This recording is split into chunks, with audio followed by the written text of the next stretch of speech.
శ్యామశాస్త్రి గారు గొప్ప సృజనాత్మక కళా కోవిదులు. అంటే సృజన అంటే ఏంటి? కొత్త కొత్త విషయాల్ని చెప్పాలి. ఎప్పుడు కూడా జీవనదులు అన్నారు వీటినన్నిటిని. కళలన్నీ కూడా జీవనదులు. అంటే కొత్త నీరు వస్తూ ఉండాలి. ఆ పాత నీరు ముందుకెళ్ళిపోతూ ఉంటుంది. అంటే ఎండిపోకుండా కొత్త నీరు వస్తూ ఉండాలి. అందుకని మనం కొంత రాసిన సాధన చేశాక మళ్ళీ కొత్త కొత్త విషయాలు, కొత్త కొత్త రూపురేఖలు ఉండేటట్టుగా శ్యామశాస్త్రి తన కళా నైపుణ్యం, తన సృజనాత్మకత చూపించి స్వరజితులు సృష్టించాడు. ఆయనకి ఆనంద భైరవి రాగం అంటే చాలా ఇష్టం. ఆ దాంట్లో కూడా అనేక కీర్తనలు రాశారు. శంకరాభరణం, తోడి, ధన్యాసి, భైరవి, ఆనంద భైరవి, కాంబోయి, శంకరాభరణం, కళ్యాణి మొదలైన రాగాల్లో అనేక కృతులు కనిపిస్తున్నాయి. అయింది. ఈ కృతులు అధ్యయనం చేస్తున్నప్పుడు మళ్ళీ రాగం కావాలి, తాళం కావాలని చెప్పక్కర్లే. పెద్ద పెద్ద పండితులు పాడుతూ ఉంటే స్పష్టంగా రాగ ఛాయ కనపడిపోతుంటారు. పల్లవి పాడితే చాలు, ఎంఎస్ సుబ్బలక్ష్మి గారు పల్లవి ఇలా అంటే చాలు, మనకి రాగ ఛాయ అంతా మన ముందర ఒక దివ్యమైన రూపంలో మనకి కనిపిస్తుంది. అది పాండిత్యం, అది పాండిత్యం. సరే పాడేమో నేర్చుకున్నా అంటే తప్పు కాదు, కానీ పండితులు అంటే అలాంటి వాళ్ళు అనమాట. మరి ఎంఎస్ సుబ్బలక్ష్మి గారికి వచ్చిన పేరు, ఎంత పేరు వచ్చింది మరి ఆవిడ కంఠంలో డివోషను, భక్తి, తర్వాత ఆ రాగఛాయలను నిలబెట్టగలిగిన స్థితి, ఇవన్నీ ఉన్న వాళ్ళనే మనం పండితులు అంటాం, వాగ్గేయకారులు అంటాం. అలాగే ఈయన పాడుతున్నప్పుడు ఏ రాగం పాడినా సరే ఆ రాగఛాయ ఒక దైవ స్వరూపంగా ఉండేది. ఆ కృతి పాడుతూ ఉంటేనే మొత్తం రాగం అంతా తెలిసిపోతున్నాను. మళ్ళీ వేరే కూర్చుని నేను రాగం నేర్పిస్తాను నీకు, మోహన్ రాగం నేర్పిస్తాను, ఆనంద భైరవి నేర్పిస్తాను అని వేరే క్లాసులు పెట్టి మళ్ళీ రాగం నేర్పక్కర్లేదు. అంటే సరైన శిష్యుడు సరైన సాధన చేసి కొంతకాలం దాంట్లో ఉండి గౌరవంగా నేర్చుకుందామని వచ్చినవాడు ఎవరైనా సరే పూర్తిగా రాగరూపాలని పొందగలడు, స్వీకరించగలడు కూడా. ఆనంద భైరవి రాగం అంటే శ్యామశాస్త్రి వారికి చాలా ఇష్టం.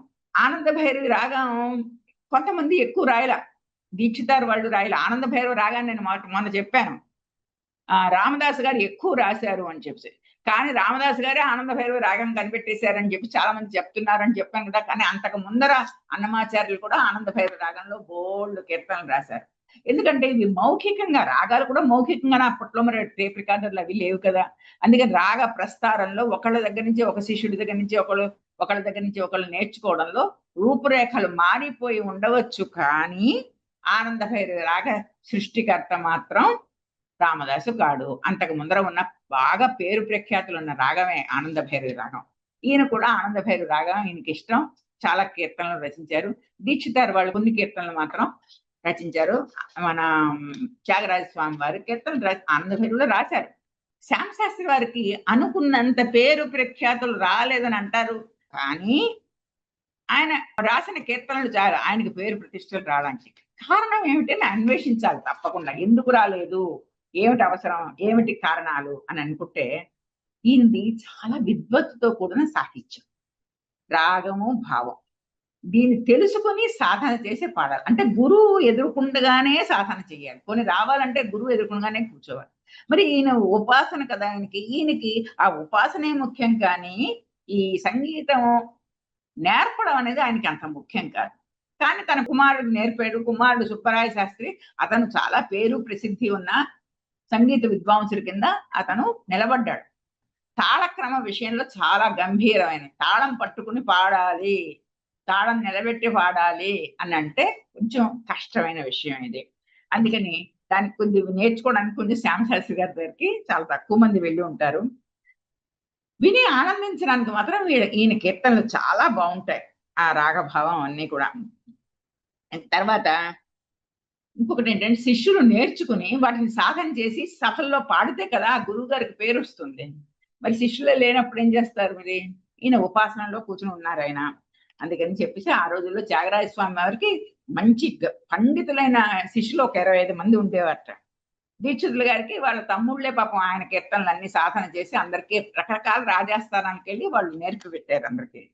ఈ క్లిష్టతరమైన తాళాల వల్ల, సాహిత్యం యొక్క కఠినత వల్ల కొంచెం శ్యామశాస్త్రి గారికి ఎక్కువ అభ్యసించలేదు. మొత్తం మీద ఒక 300 కీర్తనల దాకా ఈయన రచించినట్టు తెలుస్తుంది.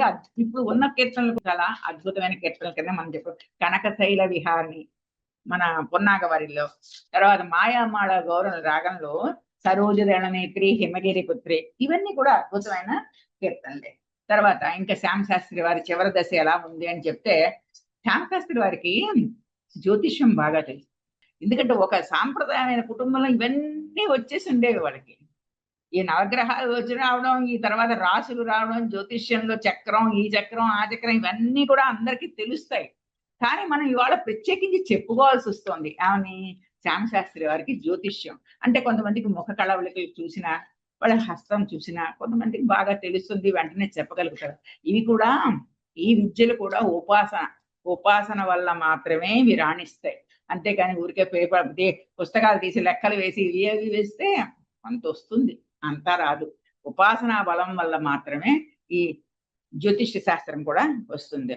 వెంటనే చూసి చెప్పేవాట ఆయన జ్యోతిషం. కొంతమంది నాకు ఆఖరి కాలం వచ్చేసిందని చెప్తే, నీకేమీ ఆఖరి కాలం రాలేదు నాయన, ఇంకా 10 ఏళ్ళు ఉంటామని వాళ్ళతో చెప్పేవాట. నువ్వే అలా కంగారు పడుతుంది, నువ్వు ఇంటికి వెళ్ళి తొందరగా వెళ్ళిపోమ్మా. ఒకటి మొహం చూశాట, ఈ అబ్బాయికి తొందరలోనే వస్తుంది మృత్యు అని చెప్పి తెలిసి, నువ్వు తొందరగా ఇంటికి వెళ్ళిపోమ్మా అని చెప్పారు. ఎందుకు వెళ్ళిపోమన్నారో ఆయన అని అనుకుని పాపం అతను ఇంటికి వెళ్తే, ఇంటికి వెళ్ళాక ఆయన చనిపోయాడు. అంటే దారిలో ఎటువంటి ఇబ్బందులు కలగకుండా ఇవన్నీ ఎందుకు రక్షిస్తాయండి అంటే, చచ్చిపోతామని చెప్పడం ఎందుకండి అంటే, దారిలో చనిపోతే వచ్చే నష్టం ఎంత ఉంటుంది, అందుకని ఇంటికి వెళ్ళిపోమ్మని తొందరగా ఇలాగా ఆయన జ్యోతిష శాస్త్రాన్ని చెప్పేవారు. ఒకసారి ఏమైందంటే, ఆయనకి భార్య చాలా అనుకూలవతి.